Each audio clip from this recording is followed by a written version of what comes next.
At COP15, young Indigenous women are fighting to have their voices heard as they push to protect biodiversity. Archana Soring belongs to the Kariya tribe in Odisha, India. As an Indigenous youth and women, we are not mere part of nature, but we are nature. Helena Gualinga is from the Sarayuca community in the Ecuadorian Amazon. We always talk about Indigenous people being 5% of the world's population and protecting 80% of the world's biodiversity.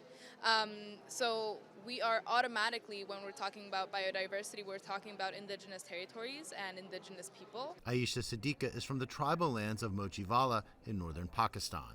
She says Indigenous people should be at the forefront of conservation efforts because they have knowledge of the land built over generations. That knowledge comes from being part of that land.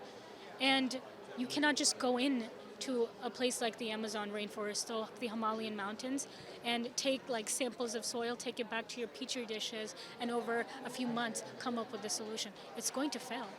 As young people who have grown up during an era of increasing awareness of the climate crisis, they tend to view environmental issues with more urgency and have less patience for half measures and compromise.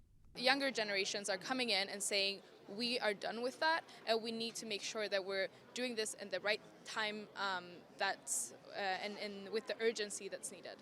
And they say financial concerns and corporate profits have taken priority over true change. You cannot negotiate with nature, but also you cannot put dollar values on nature. And that is something that is trying to be done here. They say they will not give up, regardless of what happens at COP15. We're honest about the state of the world, what needs to be done, and in the pace that needs to be done. So we are in the receiving end of the biodiversity laws, and so will be the upcoming generation. So it is for us a stronger will of fighting and advocating for protection and preservation of our biodiversity. For my peoples, we've had to fight for our survival at every single step of the way. My existence here is a resistance. All the young Indigenous women we spoke to here at COP15 say they're in this fight for the long haul. Jim Spellman, CGTN, Montreal.